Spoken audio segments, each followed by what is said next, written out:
Good afternoon.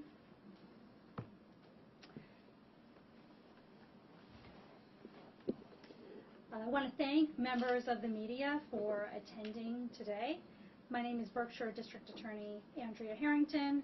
I am joined today by Detective Lieutenant Ryan Dickinson, the commander of the State Police Detective Unit, Assistant District Attorney Jocelyn McGrath. We also have with us today Miguel Estrella. She's here with her counsel, Mayor Tyre, Pittsfield Police Chief Mike Wynn, Lisa McHugh, the director of the Victim Witness Advocate Program here in the District Attorney's Office, and Sadie Wolstenstrom, who is our digital media evidence assistant, who is helping me put on a presentation today for you. Today, my office is releasing our findings of fact, conclusions of law, and our complete investigation into the shooting death of Miguel Estrella by Pittsfield Police Officer Nicholas Sandrini. I once again send my deep condolences to Miguel Estrella's mother, Marisol, his sister Elena, his brother Jean Carlos, his extended family and friends for their terrible loss.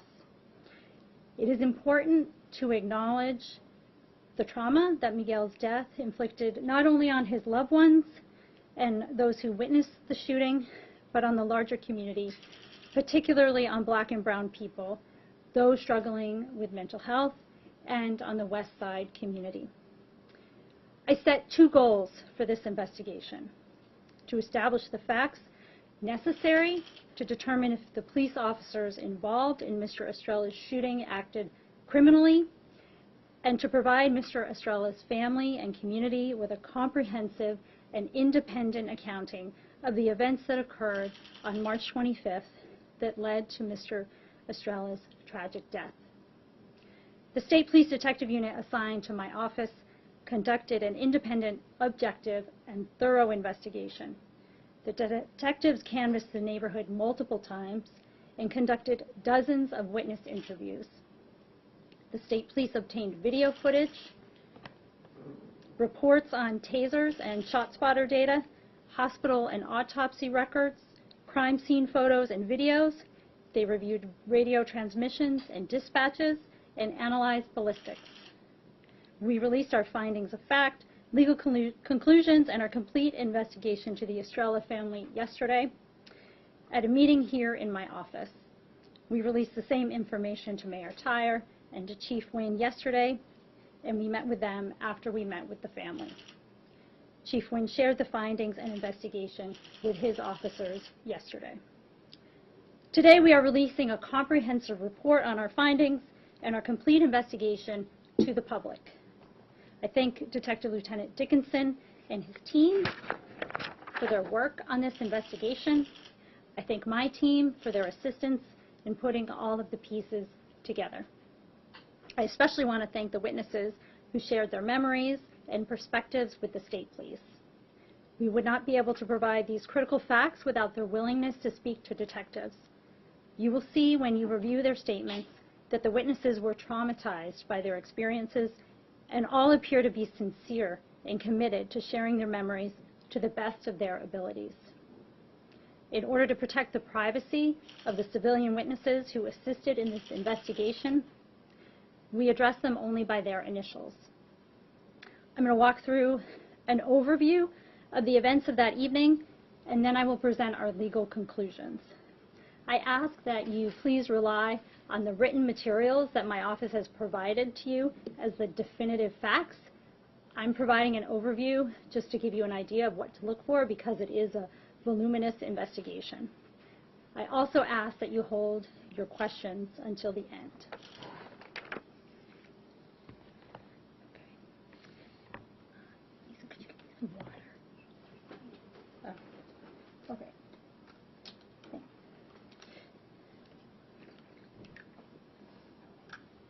So when we purchased our courtroom technology, we got this software called Crime Lines to use for jury presentations. So this is the first time that we've used this software, so we thought that this was a good opportunity to use it and also to share with you an overview of our investigation.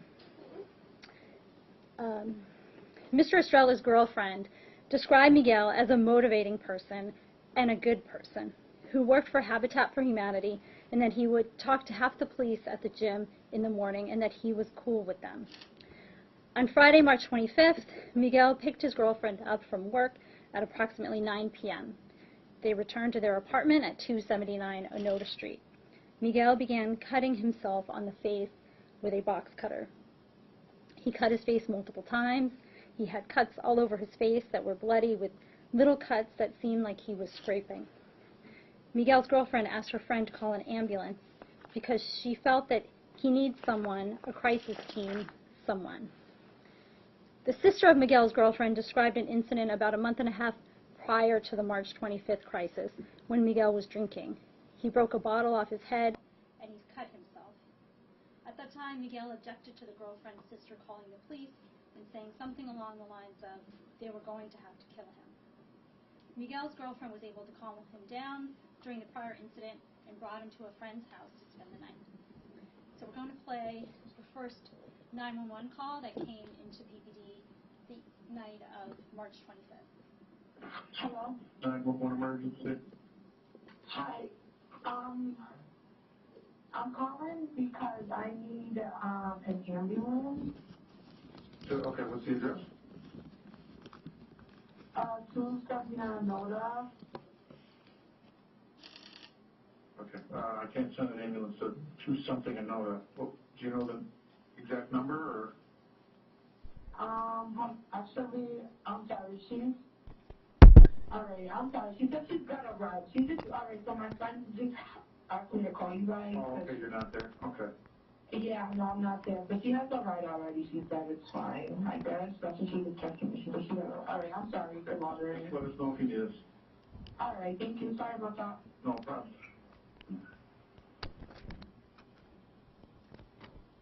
Pittsfield Police then received a second 911 emergency call from a different person at approximately 911 emergency.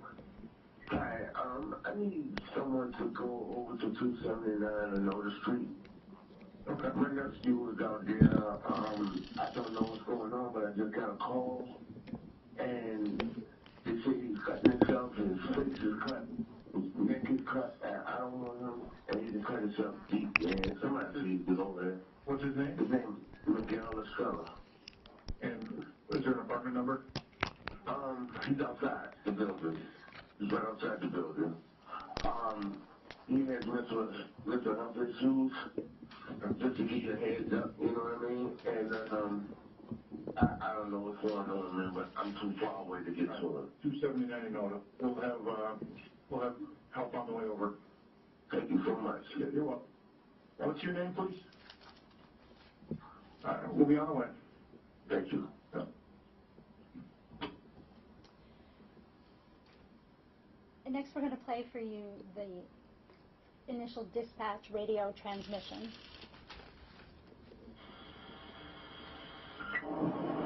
Like where's the 30305?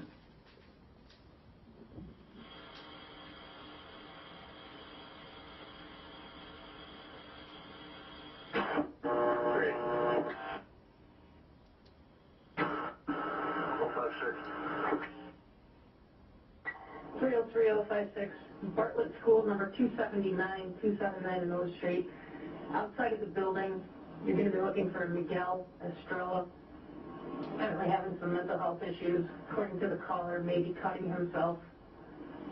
Unknown if he still has a weapon in his hand.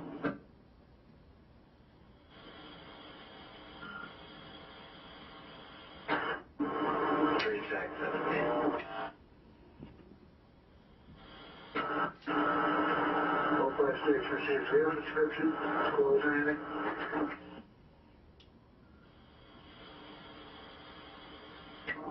Negative, the caller is not with him on scene. You received a phone call from him.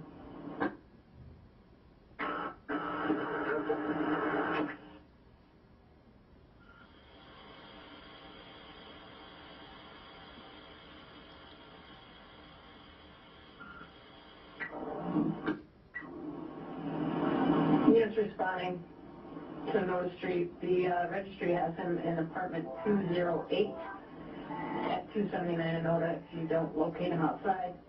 And he's a 22-year-old Hispanic male, dark skinned, 6 foot tall. 3 seconds. 456 10-4.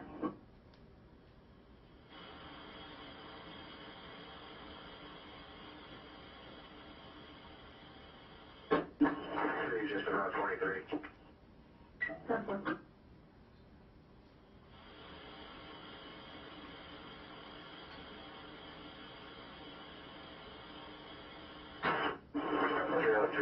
You just send me your master possible laceration. 10-4 laceration where?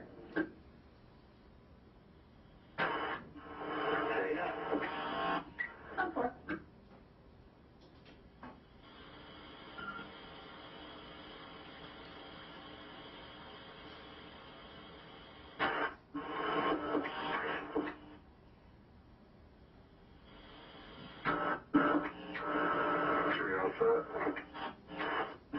We're all set.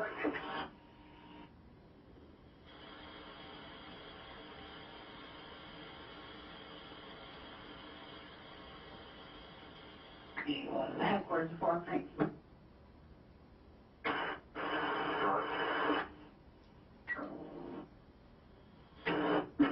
303.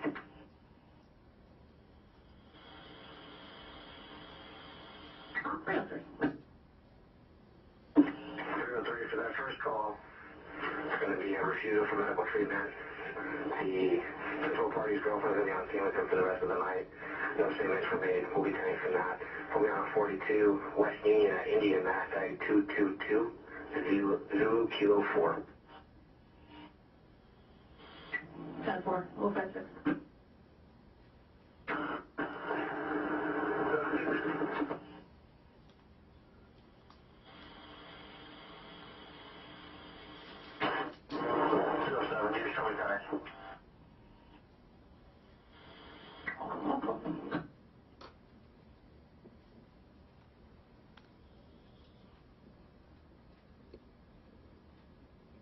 Miguel's girlfriend's sister left the apartment, and while waiting for an ambulance, Miguel's girlfriend attempted to calm Miguel down. Miguel let her take a box cutter from him, but then later grabbed a small kitchen knife. The girlfriend said that she believed that he was ready to take himself. When Officer Sandrini arrived, the couple had left the apartment and were in a car on their way to see a friend of Miguel's who they thought could help him. Officer Sandrini arrived at 9:51. Mr. Estrella got out of the car to speak with the officer. Sandrini described Estrella as being originally apprehensive. He said that Estrella, who was holding a bottle of liquor, said that he was not driving and was not doing anything wrong.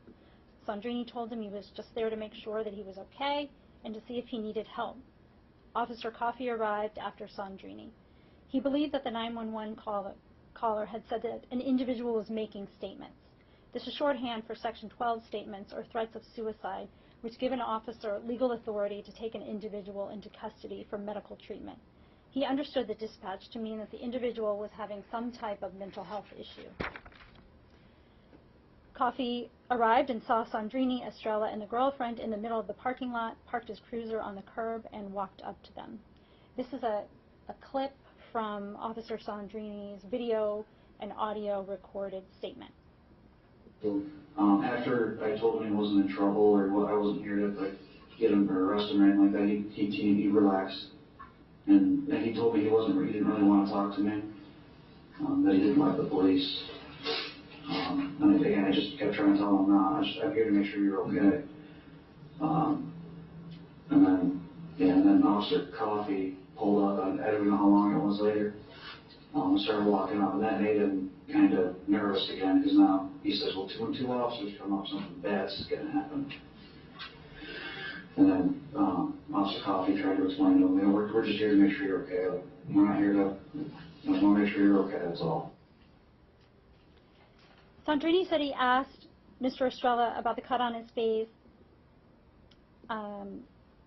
and Coffey said that Miguel responded that he got it at work. Sandrini said that Miguel refused medical aid. At about this time, the girlfriend's sister returned. Sandrini's impression was that Mr. Estrella appeared to be really intoxicated. He appeared to be using the car to lean on, was slow to move, and seemed unsteady on his feet. To Coffey, Estrella appeared intoxicated, but not to the point where he was incapable of taking care of himself. He was very coherent. Estrella knew who he was, where he was. He was able to walk on his own, talk on his own, assess the situation, assess his rights, and determine what he wanted and what he didn't want. We have a clip from Officer Coffey's statement to play. At that time, I initiated a conversation and said, I advised him that I had called EMS once I noticed there was some blood on his face and that EMS has to evaluate him. Mm-hmm. So if he could meet us in the middle, that we would just have EMS look at him, give a quick evaluation, and if everything checks out and he chooses to get treatment or not get treatment, we would reassess from there. It was very clear to me while having a conversation with him that he didn't want to deal with the police, wanted nothing to do with us. He made it very clear he wanted to go back inside. And just based off of my own personal experience and history, he was having a conversation with us not as like officer to person, it was man to man. So he asked, like, so you're telling me if I get checked out by EMS and I'm good, then we're good. If you can get checked out and they say you're good, and you're good, then we're good. So it was very clear that word is anything to him, and that any lie or anything like that could escalate the situation. So to keep it de-escalated, we had that interaction and called for EMS. Shortly after that, EMS arrived on scene. As part of our investigation, the state police interviewed the sister of Mr. Miguel Estrella's girlfriend, who was on scene. We have a clip to play from her statement. Yeah, I left to take a little drive. I pulled back into the parking lot because I seen the police turn down the street, and I just already knew because the cops don't really get called on that street. Like, nothing really happens over there. It's usually quiet. So I just knew. And then when I got out, I was standing with my sister and Nikki and the police, and I literally heard the police say, he's not in trouble, they're not going to take him. Nikki told the police he respects the law, and they said, we're going to call a paramedic and have them take a look at you, and if you don't want their help, you don't have to take it. When I got there, I didn't see no knife in his hand, but my sister told me that he had actually given a knife or something to them. To the police officers. To the police, okay. But I'm not 100% sure. And he was cooperating and everything, but yet they still didn't section him or take him. Well, he had cuts all over his face. I didn't know he did to himself. He was still drinking in front of them, even though they knew he was really drunk. And then the police officer actually spoke to me and said, if me and my sister was going to be with him for the night, I said, my sister will be here. I was actually going to leave for the night because my sister helped de-escalate it last time. So after the police officer me and my sister said to make sure Dustin was with him, and if there's any other problems, to give him a call. I actually walked my sister maybe back into the apartment, and he suggested that we was like, let's lay down for the night, let's watch a movie, we ordered food, whatever, let's just relax. I didn't even come down or anything, he grabbed another knife from the kitchen, and he was standing by the stove, but I don't know if he was cutting himself or not. I don't think he was. I think it was just blood still dripping from his face. The paramedics did end up taking him because they said he didn't need stitches, that it wasn't that open, and they actually took a few pictures of him. At 10 p.m., 2 EMTs arrived at the scene. They understood that the call was to assist the officers in the evaluation of an individual with a facial laceration. Estrella ultimately agreed to let them look at the cut. The EMTs described the cut as superficial and pretty minor and noted that the bleeding was controlled. The EMTs did take a photo of Mr. Estrella with his injury. One EMT said that he asked him if he wanted to go down to the hospital to get it checked out, and Mr. Estrella said no. As EMS was examining Estrella, Sandrini noticed that Estrella had a knife in his pocket. He caught Estrella's eye, who saw him noticing it, and Sandrini reached over and removed the knife. When asked about Estrella's apparent level of intoxication, one EMT thought that he may have seemed a little intoxicated. From his view, Estrella seemed calm and like he just wanted to get this over with. Coffey said that Miguel's girlfriend told him that Miguel was drunk and having a hard time, but that he was fine. Coffey told them, if anything happens, just give us a call and we'll come back and we'll reassess and we'll help you from there. At the end of the assessment, EMS instructed Estrella on how to care for his cut, took his information, and asked if he would like to go to the hospital. Estrella said no. At 10:04, 4 minutes after their arrival, EMS left the scene. Coffey's understanding was that they did not find any reason that would force Mr. Estrella to go to the hospital. He said that Estrella did not mention any statements of wanting to hurt himself and said he had just been drinking and wanted to go to bed. The officers did not see any other injuries or blood anywhere else on Mr. Estrella's body or clothes. They said they did not hear any outward statements and they did not have a named 911 caller. Sandrini thought that the women appeared comfortable with the plan to leave Miguel in his girlfriend's care. Miguel's girlfriend stated in her statement. Okay. All right.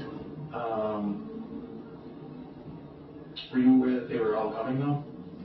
I wasn't aware the ambulance were coming. Okay. So they didn't do the EMTs didn't do any treatment? Don't even recall them even looking at them? Okay. They had. What they said was that we're supposed to personally take them, and we're not going to. We're going to leave them in your care. Who said that? A light-skinned cop.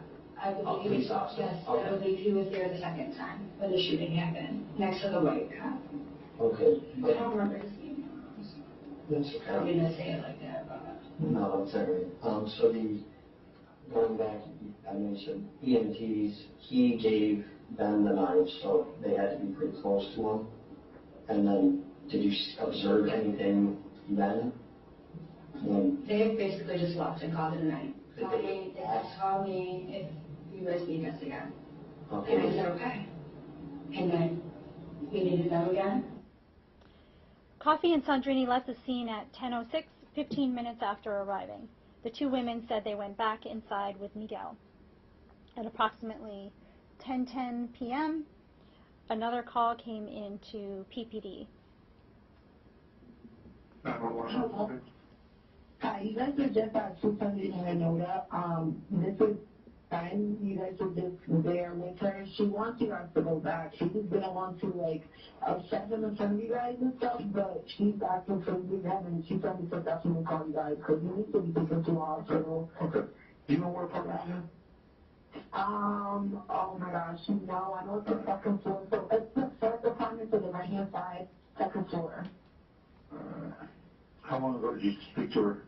I just got off the phone with her. Yeah, she was just call him. She was trying to avoid it, but he definitely needs to be seen by a doctor. We'll get it back over there. All right, thank you. Yes. And we have a compilation of the dispatch from that evening that we're going to play for you.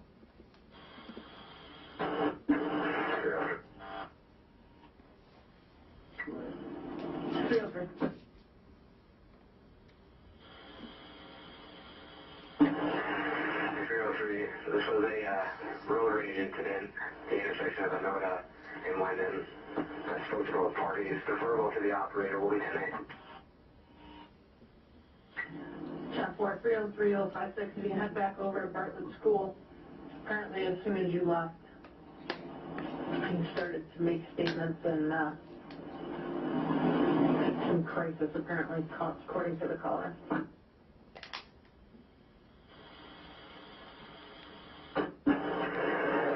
Check 470.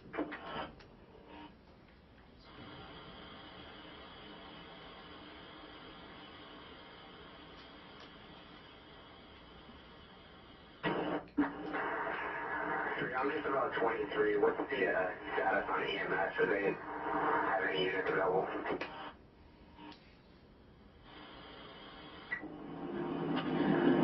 Let me give him a call.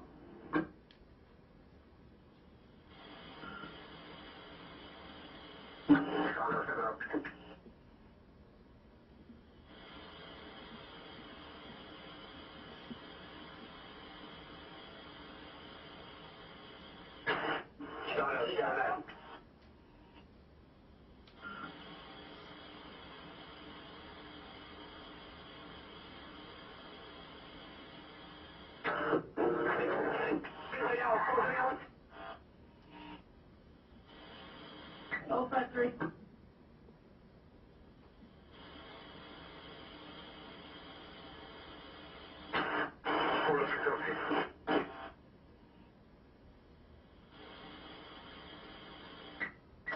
Three oh two 307.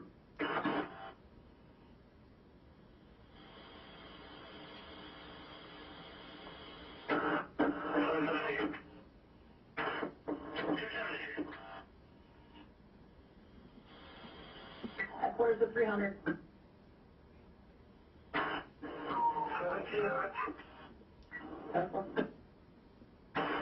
Clear.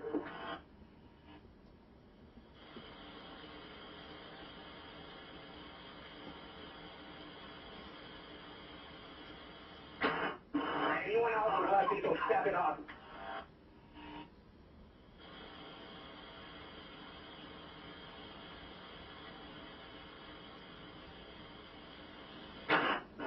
Go through, bring them.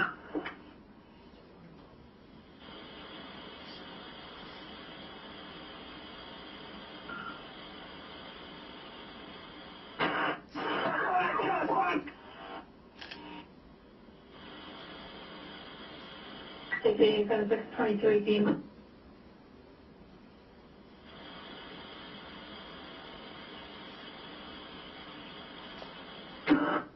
No factory roads and ambulance. Where's the 300? Keep the change.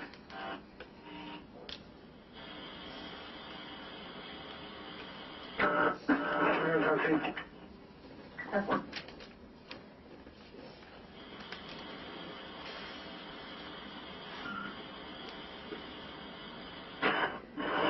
I got another street blocked up with you. That's one. Churchill, we know unit coming up here. Can you block off another street at Wayne?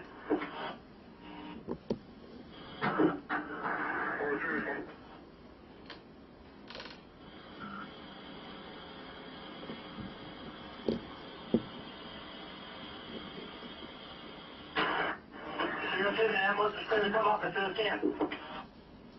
10-4.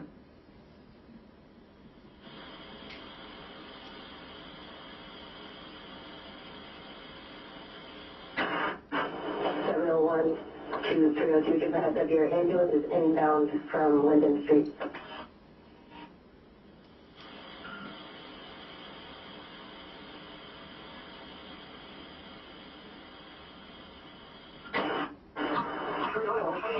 Ambulance is fire. Get over here.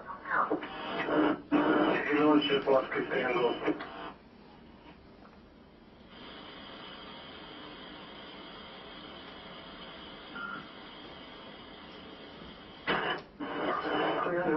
JP, the notifications going to the chief and the command staff right now.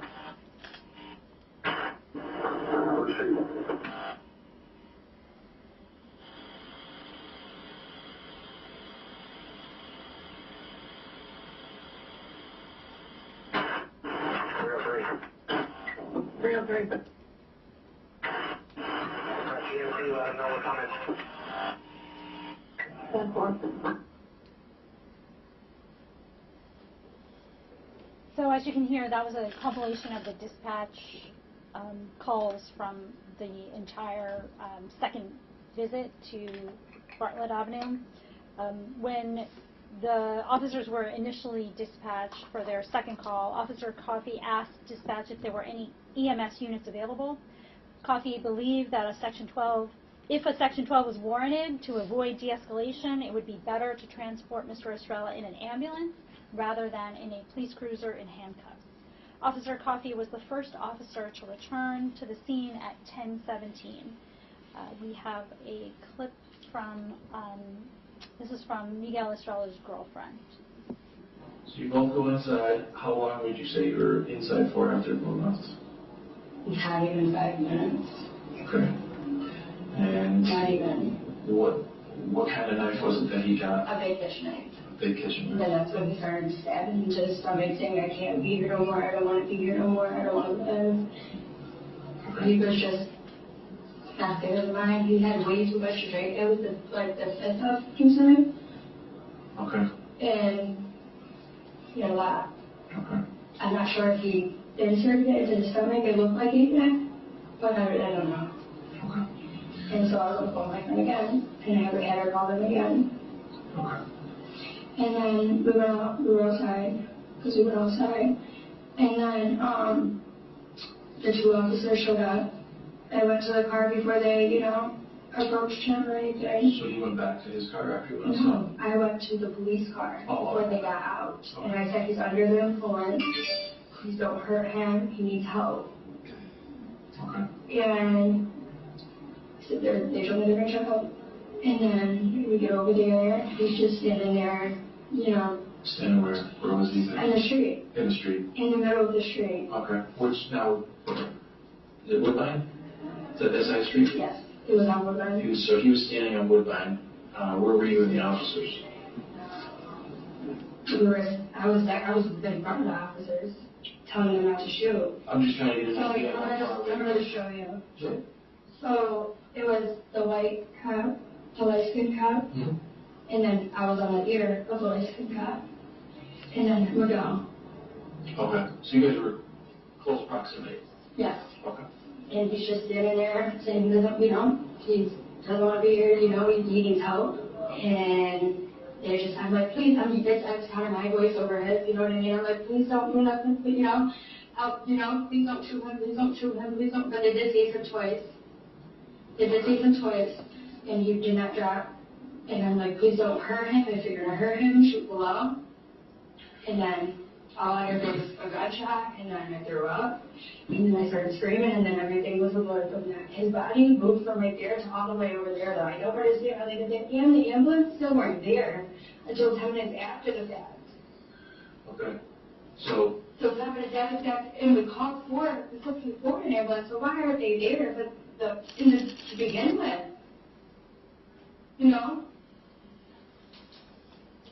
When Officer Coffey arrived, he saw Estrella and his girlfriend in the street. They were on the far side of Woodbine Avenue, on the left-hand side of the road. To Coffey, it looked like Estrella was in a pushing match with her. He did not actually see him push her or create distance, but it seemed like they were pushing back and forth. He could also see what appeared to be a large knife in his right hand along his forearm. Coffey radioed Sandrini and told him to step it up. Sandrini understood step it up as a direction to go lights and sirens because something bad was happening. Sandrini arrived seconds later. Coffey stepped out of his cruiser, drew his taser, turned it on, and pointed it at Estrella. He started giving commands to Mr. Estrella to drop the knife. Sandrini turned onto Woodbine and pulled up behind Coffey's cruiser in front of the Bartlett house. He saw Coffey standing near his cruiser, pointing his taser at Estrella. He also saw Miguel's girlfriend, who was yelling at Estrella to stop and put the knife down. Coffey was also telling him to drop the knife. Sandrini got out of his cruiser, drew his handgun, and approached. A neighbor who witnessed this said that both of Estrella's hands were clenched as he held the knife. Coffey described Estrella's posture as very aggressive. Both officers described him as having a boxing stance, hands up in fists, palms down, with the handle of the knife in his hand and the blade of the knife pointing down. Coffey said that like a boxer, he was bobbing and weaving and moving his head. Sandrini said that Estrella was yelling, but he could not understand him. The girlfriend described Estrella as unstable and was only walking forward because he was drunk, and the sister described him as unsteady and that he was moving because he kind of couldn't stand still. We have some photos of the street just to give you a sense of the layout. The Bartlett apartment building is over here. This is Woodbine Avenue, and that's Anota Street. These are lines from where the tasers were. We don't know exactly where they were when they were deployed. Sandrini believed that Estrella and Coffey were approximately 15 to 20 feet away from each other. Sandrini said he positioned himself about 5 feet to the right of Coffey in front of the cruisers. The neighbor said that at the beginning, Estrella was arguing with the officers. He said the officers were telling him to put the knife down, trying to help calm him down, but that Mr. Estrella did not want to listen to them. He said Miguel's girlfriend was on the other sidewalk, telling Estrella to calm down and relax and to stop doing this, but that he was not listening at all. As he moved, Mr. Estrella had begun closing the gap between him and the officers. The girlfriend got between them and tried to stop him, but he kept moving. The girlfriend was now positioned right in front of Coffey, and he kept pulling her back with him. Coffey said Miguel raised his posture and had the knife a little higher than before. Coffey pulled the girlfriend back again and deployed his taser. He estimated his distance to Mr. Estrella as 12 to 15 feet. We did recover the knife at the scene. It was recovered in front of that house at the end of the street. That's the knife in the street. And that's a close-up of the knife. After firing, Coffey saw Sandrini on his right side, approximately 5 or 10 feet away. Coffey's first taser deployment caused only a little bit of tensing of the body, some shaking of the arms, but not a full muscle lockup. Sandrini saw Coffey deploy his taser. He said Miguel was shaking, but he was still standing. Sandrini wanted to try again in order to get him to go down so we could move in on him. As Mr. Estrella crouched down to pull the probes out, Sandrini holstered his handgun, drew his taser, and fired. His taser deployment had no effect, and he did not know if he had hit or missed. When Coffey saw that Sandrini's taser deployment had no effect, he pulled the trigger on his taser for another 5-second cycle, but also without effect. We have a quote for you taken from a neighbor who was a civilian witness who spoke to the state police detectives. I saw him get looked like a knife in his hand and like yelling at the officer, and immediately after that, he said, "Put the knife down, officer. Trying to help you calm down," and he didn't listen. And then there was multiple people out as well started coming out, and he got tased the first time, and it didn't work. He like slammed his fist down to the ground, and I guess it came off him, and like ripped it off or something. And immediately after that, like seconds later, he got shot again, and that didn't work. He did the same thing. He slammed down on the ground and ripped you off.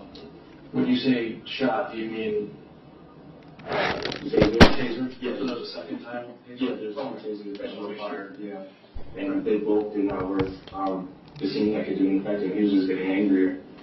And after that, multiple officers started coming, and they were there with him, and they were trying to talk him out, and his girlfriend was trying to tell him to stop, don't do this. And then he just did not even listen to her. He didn't like think. I didn't even think he was like in his own mind. He was like in his own, and he just one like tunnel vision. And a few moments later, he started walking back. We were in the front of my house, and like they slowly walked down to the intersection of Woodbine. Yep. And when that happened, he's like he started walking towards the officer. I don't know which attitude. He was like real far down that way. And he told them, "Don't make me do this. I don't want to do this. I want to help you." And immediately after he said that, a shot fired, and then a second one shot. There was 2 shots that were fired, and he dropped down like I've never seen him before. After the taser deployments, Coffey transitioned to his firearm, and the officers backed down Woodbine to Anota. The officers were keeping approximately 15 to 20 feet of distance of space from Mr. Estrella. Sandrini was in the process of reloading his taser when he saw Mr. Estrella's girlfriend, run up to Miguel on the left side of the road. Miguel stood up, resumed his stance, and started walking towards her. Sandrini attempted to holster his taser and drew his firearm again. Sandrini said that when the girlfriend got within 5 or 6 feet of Estrella, Miguel raised the knife. Sandrini thought that he was about to hit her and was ready to fire and started yelling commands. "Don't do it, just drop it." Then she backed up out of his view, and he did not know if she had retreated or if Coffee had pulled her back. There was a witness who was out walking her dog at the time who made a statement to the state police. We have a clip from her statement for you. So I heard it today, put down the knife, put down the knife, more than once. And then that was all kind of, the two police cars had pulled into Woodbine, and the initial activity that I saw may have been illuminated by the headlights of the police car, because I could see the people, they were west of the police cars. But then the guy must have walked toward Anota Street, so then he was south of the police car, or I'm sorry, east of the police cars. So initially the taser part of it had happened west of the cars, and then he was east of the cars. So in what direction was he moving? Was he moving away or towards the officers? I couldn't see the officers. Okay. Based on the voices that I heard next, I think the officers had sort of gone east, and this guy was maybe walking toward them. I want to say toward the corner of, let's see, it would have been the northwest corner of Woodbine and Anota. And my impression was that the officers were maybe back to Anota Street, and this guy was going toward them. And I could only see the guy. Okay. And this big guy with the black t-shirt. Yeah. And would the officer say anything at that point? Yeah. The guy was saying, "Shoot me," and the officers were saying, well, one of the officers said, "I'm not going to shoot you." And the guy said it again, "Shoot me," and the officer said, "I'm not going to shoot you." And the next thing I heard was 2 cops.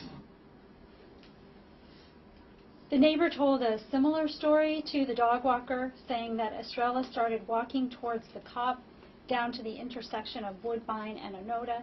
He said Estrella and the officers were dispersed like a triangle, with Mr. Estrella in the middle. He said Mr. Estrella was pretty much telling them to back up, and he was backing up, and the officers got into the intersection area, so he couldn't back up anymore. The girlfriend's sister said that after the officers tased Mr. Estrella twice, her sister begged the officers not to shoot Estrella. She heard Coffee telling Mr. Estrella to just give him the knife, to put the knife down, and he repeatedly said, "You don't want to do this." She said Coffee was trying hard to actually talk to him and try to get him to calm down. Sandrini said that Estrella was yelling and advancing, not fast, by zigzagging between him and Coffee. Estrella would walk, then stop and start yelling, kind of like psyching himself up, then appear to stab himself in the thigh. Then Miguel moved toward the officers again. The girlfriend was near Coffee, pleading with the officers not to shoot Estrella. Coffee said that she was constantly engaging with him, verbally and physically. Sandrini saw that Coffee was trying to hold her back with one arm, and he had his handgun out with the other arm. Coffee kept telling her to just please stay behind him so that he could try to help Estrella, but she kept coming in front of him, and he had to keep pulling her backwards. We have some additional scene photos. So this photo is taken, this is Anota Street, and then that's Woodbine, and Bartlett apartments are right there in the corner. And there's the Bartlett Avenue apartment building. The witness who was walking her dog heard one of the officers say, "We just want to get you some help," or "There's help for you." Estrella was on the edge of Anota, and the officers were in the middle of the street, right at the double yellow divider. Coffee said that as they were in the road, continuing to try to back up, a car drove by us at a very high rate of speed, going north in the right lane of Anota Street. He thought that all 3 of them almost got hit. The girlfriend was on Coffee's left, and Sandrini approximately 5 or 10 feet to his right. Sandrini said that Estrella stepped on the side of Anota and for the first time started talking directly to Coffey. He said to Coffey that this is what the officers wanted. The officers wanted to shoot people like him. Coffey felt that Estrella addressed him specifically as a minority and also a man of ethnic background. Coffey begged him to put the knife down. He told him that EMS was on its way and any minute and that he could get the help that he needed. While Estrella was talking to Coffey, Sandrini saw that he was engaged and not moving, and he thought he might be able to reload his taser and attempt another deployment. When he reached for his taser, he realized it was not in its holder. Coffey said that at this point that they were just begging him to please drop the weapon. Sandrini said that after Estrella talked directly to Coffey, Miguel yelled and attempted to stab himself in the stomach. Coffey said that he raised the knife to forehead level and he bent over, did the whole motion, and he stopped. Then Estrella very quickly shot up, returned to a fighting posture, faced Sandrini, and advanced on him rapidly. Miguel took quick steps, faster than before, and held the knife in his boxing stance with the palm down grip. Sandrini said he thought that they were 10 feet apart when Estrella started walking towards him. Estrella took a step towards him and then another step, and that is when he fired twice. He thought that Estrella was about 6 feet away from him when he fired. Mass State Police Ballistics Unit did testing, and based on the gunshot residue on Mr. Estrella's clothing, they determined that they were up to 84 inches apart, which is 7 feet apart. The neighbor also said he heard Sandrini say, "Don't make me do this. I don't want to hurt you. I'm trying to help you." The state police obtained video surveillance from JoJo's hair salon. It's not the best angle, but it provides some verification of the facts and the timelines shared by the witnesses. So this video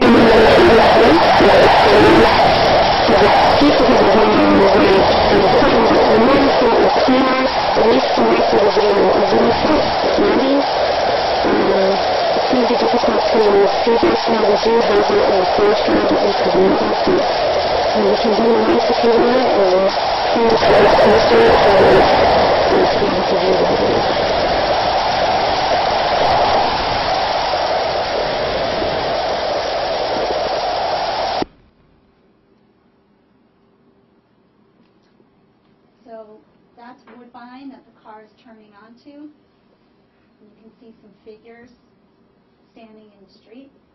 This is Anota Street. You can see the dog walker about to cross Anota Street. This is the first police car arriving.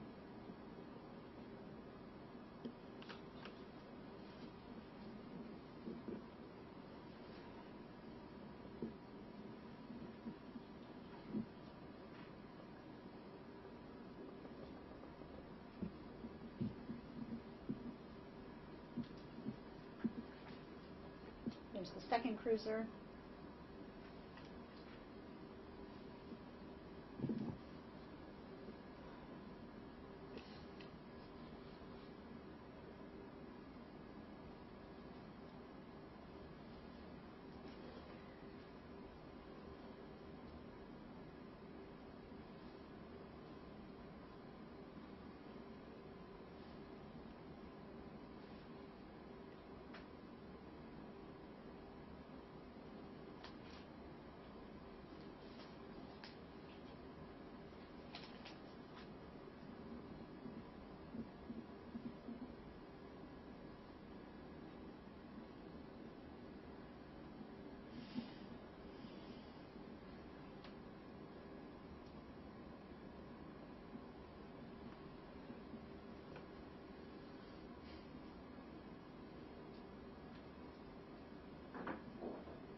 Sandrini said that when he shot him, Mr. Estrella was really close and fell on the ground at his feet face down.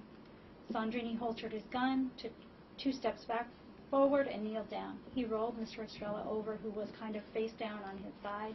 He pulled up his shirt and started administering first aid from supplies he kept on a pouch on his belt. He put a clotting agent on the visible gunshot wound and applied pressure. Coffee radioed in that shots were fired, holstered his firearm, and ran to Sandrini and Estrella. Coffee saw the knife near Estrella's hand, and he picked it up and threw it behind him toward the southwest corner of Woodbine and Anoda. Sandrini administered aid until Lieutenant Bradford instructed another officer to take over. Sergeant Parisi and Coffee delivered aid to Estrella until EMS arrived. EMS arrived and saw 2 officers tending to Mr. Estrella lying on the ground and were informed that he had been shot. They saw that he was unresponsive, but that he had some chest movement, suggesting that he was breathing. Mr. Estrella had 2 gunshot wounds in his upper right chest area, and the officers were holding pressure to those wounds. EMS moved him onto a stretcher, but while he was being loaded into the ambulance, he stopped breathing. They performed CPR on Mr. Estrella while they were driving to the hospital.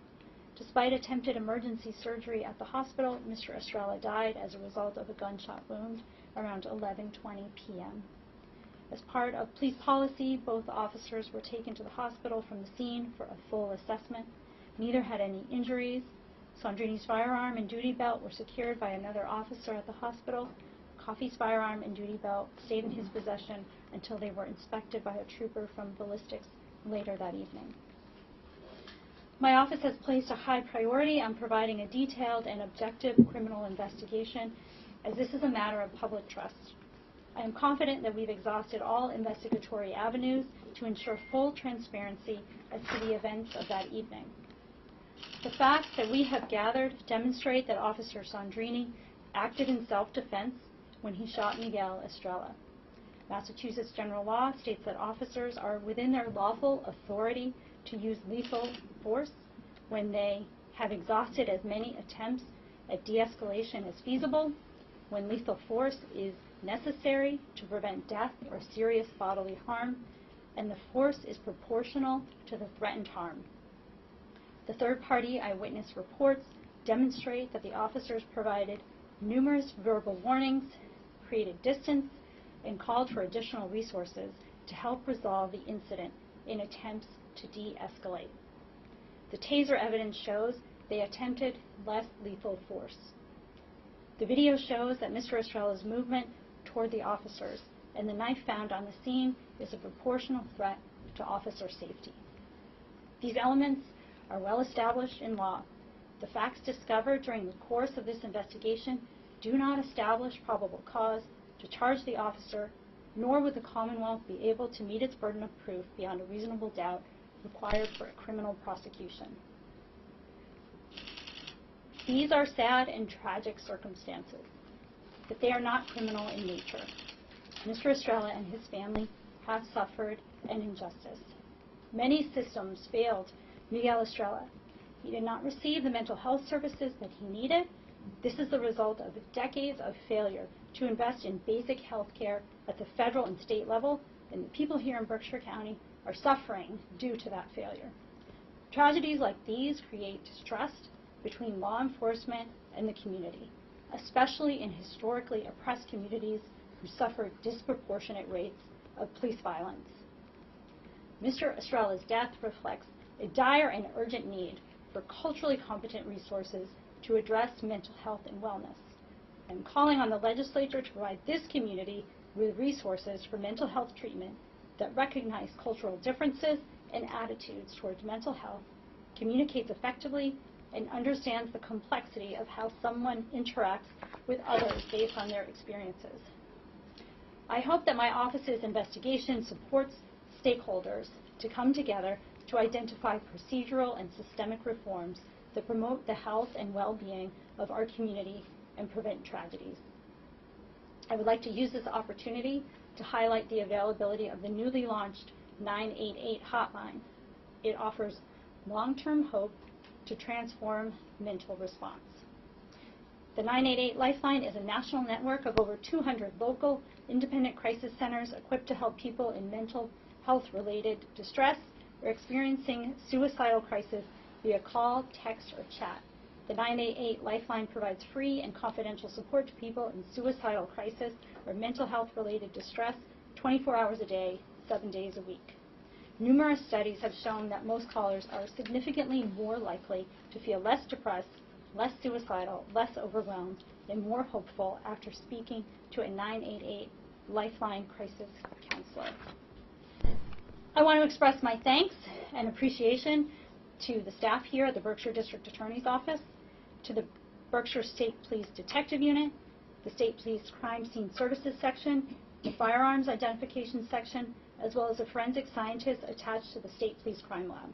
I thank the Pittsfield Police Department for their full cooperation with this investigation, as well as the Berkshire Special Response Team, the Berkshire Sheriff's Office, other EMS and public safety agencies who responded to the scene and assisted in this investigation.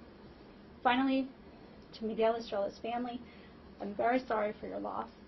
Miguel did not receive justice, but he will not be forgotten. My hope is that our community uses Miguel's memory and these shared set of facts to lead us to solutions that will ensure that every person in our community gets the help that they need when they need it. Okay, Alina Estrella would like to make a statement. She will not be taking questions, but when she is done, I will take questions.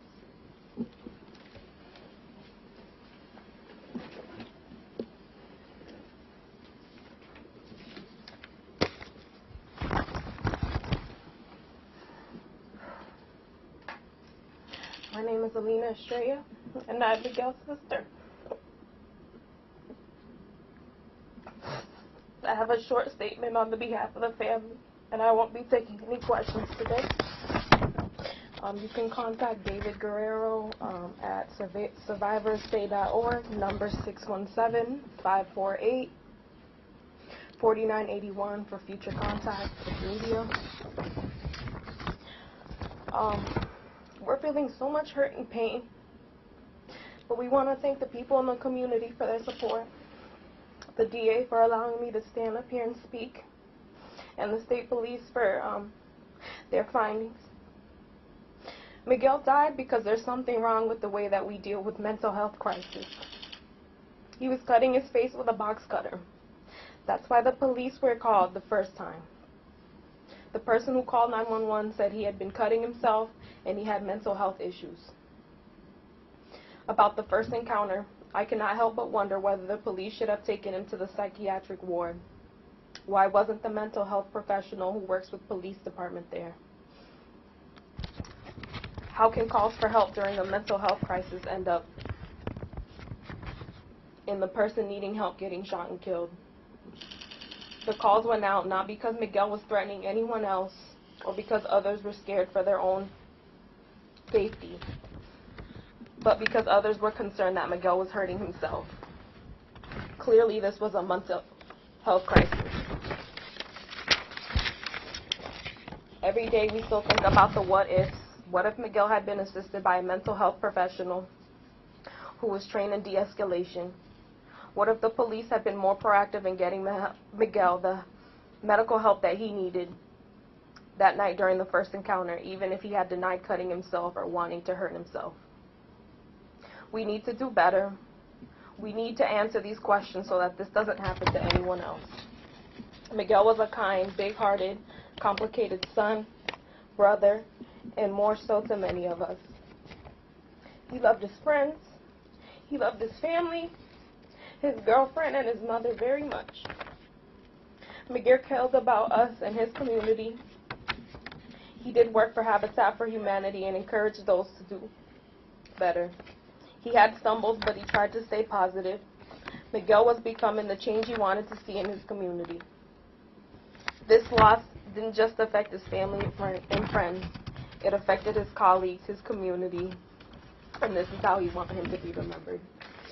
Thank you for your time.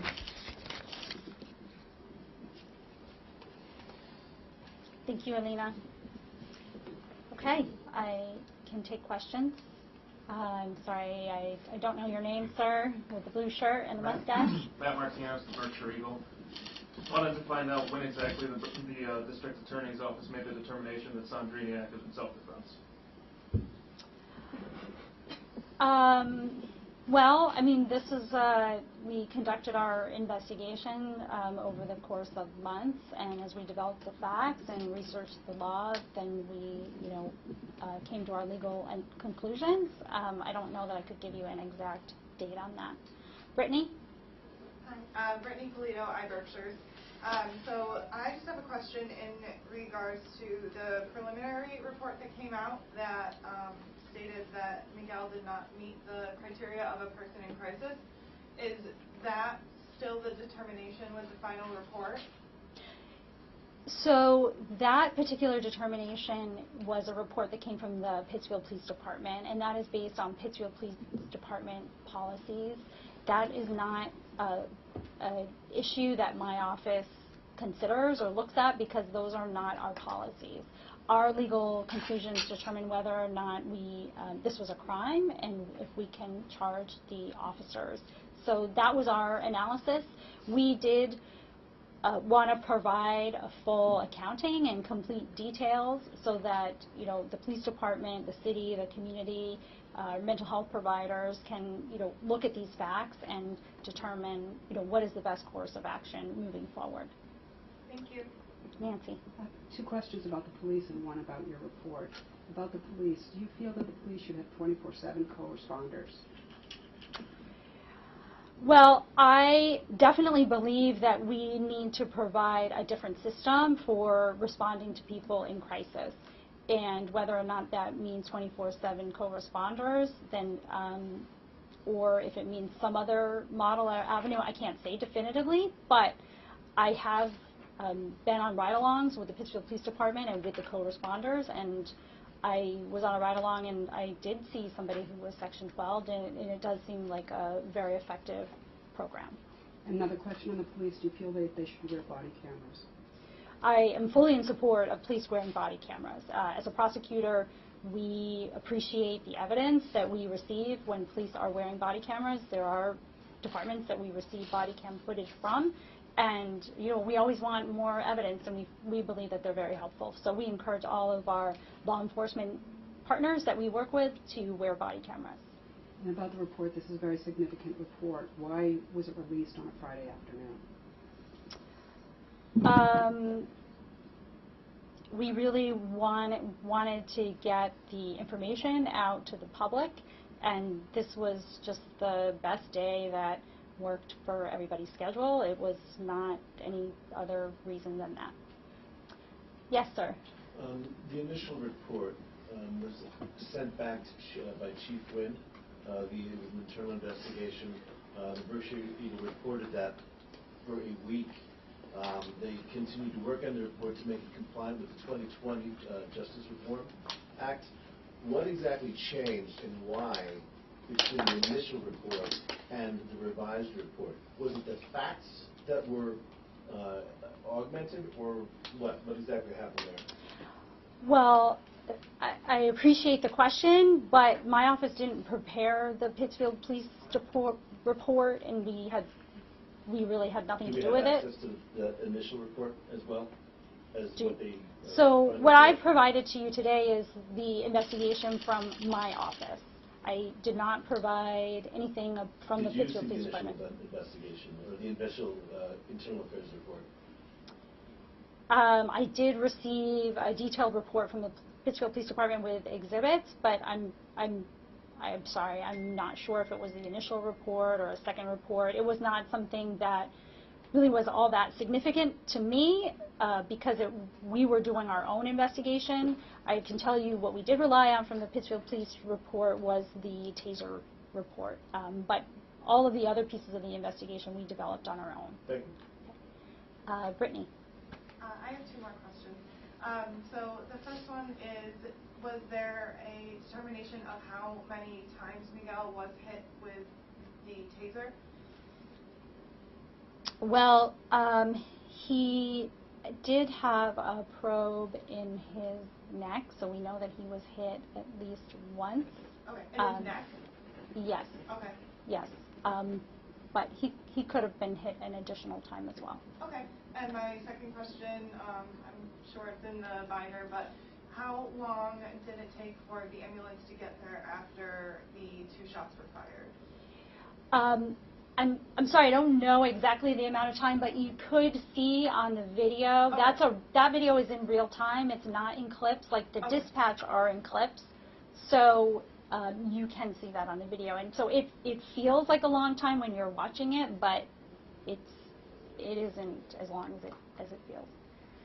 I'm sorry, what was your name again? Matt Martinez. Matt Martinez. Wanted to find out a little bit more about the length of this investigation, especially as it relates to the police department's report as well, kind of why it's taken this long to arrive at these conclusions. Well, you know, I wouldn't say that this report has taken an unusually long time, especially given how thorough our report is. And you'll see when we give you the statement of facts that we have really been very thorough in, you know, a comprehensive review. We assemble facts from multiple hours of interviews and police reports and forensic reports. So it is a very detailed recitation of an overview of the facts, and we also, you know, provide our conclusions of law that are a sophisticated analysis. If you look at prior investigations conducted by the Berkshire District Attorney's Office into police shootings, you will see that the timeline for our investigation is basically equal to other investigations conducted by this office. I think Andy might know the exact time. Andy, do you remember how long the prior investigations took? Yes, so the last one was, it was 5 months and 20 days since from the incident to the public release of it. We're at a little over 4 months right now, so pretty close. Any further questions? Yes, Mr. Martinez. Wanted to find out if the district attorney's office was going to be making any recommendations to the police department in terms of responding to mental health calls in the future. Well, I am not an expert in responding to crises or in responding to mental health situations, but I certainly am a partner in ensuring the health and the safety and well-being of people here in the community, and I would like to be helpful in the process of you know, determining and making sure that we improve our responses. So I regard myself as a partner and a convener, and certainly want to support the police department and the community on the west side, the Estrella family, in moving forward. And we have started to make contact with healthcare providers here in Berkshire County to get a sense of what kind of resources are available and what kind of resources can be made specifically for culturally competent mental health care in the west side of Pittsfield. And we will continue doing that work. Yes, again. Probably my last question for you, but sure. Wanted to talk a little bit more about proportionality of force. I know we saw a close-up of the knife that was used and used to justify essentially the self-defense. Wanted to ask, you know, a little bit more about how that determination is made in the investigation, as well as, for example, if Mr. Estrella still had the box cutter on his person instead of that kitchen knife, would there have been a similar ruling in terms of proportionality of force? I'm not going to answer theoretical questions, but what I will say is that, you know, if you review case law, which we did, an individual who was armed with a knife in the case law, that is considered a deadly weapon, and a response with a firearm is considered appropriate proportional force under the law. Okay, no further questions. Thank you very much for your time. I appreciate it.